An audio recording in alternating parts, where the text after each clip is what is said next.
Now, where do we go? And I'll talk a little bit about this, but I will save plenty of time for Q&A, and I will get some accounting and auditing in, don't worry. Make sure you get your CPE credits. But all these are all about numbers, and so it's good. We have to reimpose tough statutory budget controls that we had in the 90s and up until 2002. They just have to be tougher. We've got to have spending caps. We've got to have pay-as-you-go rules on both the spending and tax side. We have to look beyond 10 years. Those rules only look 10 years, and so people would game those rules, accelerate revenue, defer expenses, do things like that in order to technically meet it. But when you look beyond that 10-year horizon, you didn't meet it. A perfect example of that was Medicare prescription drugs, which was estimated to cost $395 billion over 10 years, but on a discounted present value dollar basis, $8 trillion. And they didn't even consider anything but the $395. We can't allow that. We also have to take tax preferences off. They're off the books, off the budget, not in the financial statements, off the radar screen. We've got to subject them to periodic review and reexamination.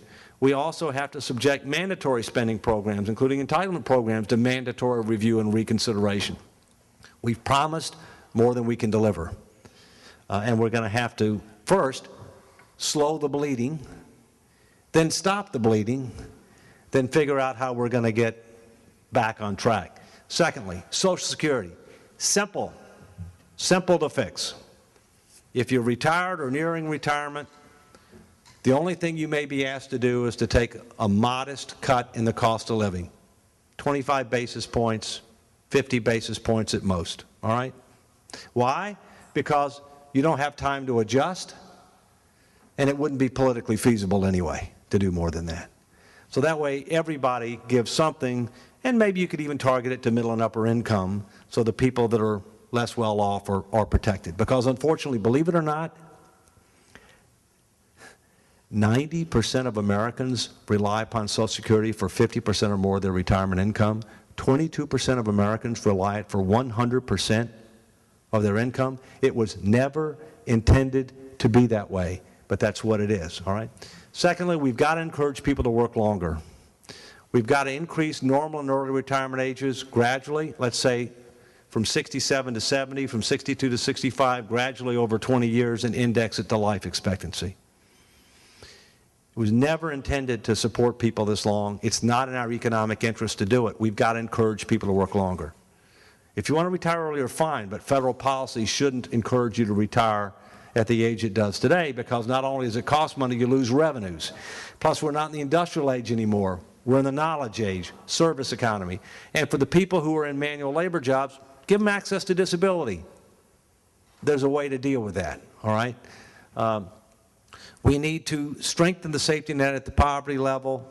We need to reduce the replacement rates for middle and upper income. We need to raise the taxable wage-based cap, but not eliminate it from 106.8 to maybe 150.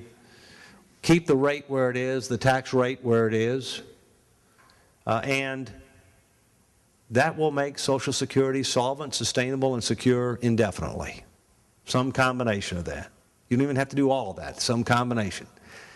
You add on top of a solvent, sustainable, and secure defined benefit system a 2 to 3% automatic payroll deduction savings account. Tax incentives don't work. We have the lowest savings rate of any industrialized nation. The equity of the savings is not there, and we need to encourage people who otherwise wouldn't save to save. And so what do? You don't touch the money.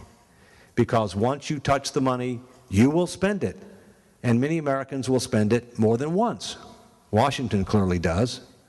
And so therefore have an automatic payroll deduction, 2 to 3% of pay, never see it, never touch it, goes into a real trust fund with real investments, with real fiduciary responsibility and liability, give you a pre-retirement death benefit, a supplemental retirement benefit, and probably some investment education. Also help people understand the power of compounding, and the importance of investing. But this is an add-on, not a carve-out. This would not add to the deficit. which is what President Bush was talking about doing, 43. On health care, I've talked to you about health care, some things we need to do on health care.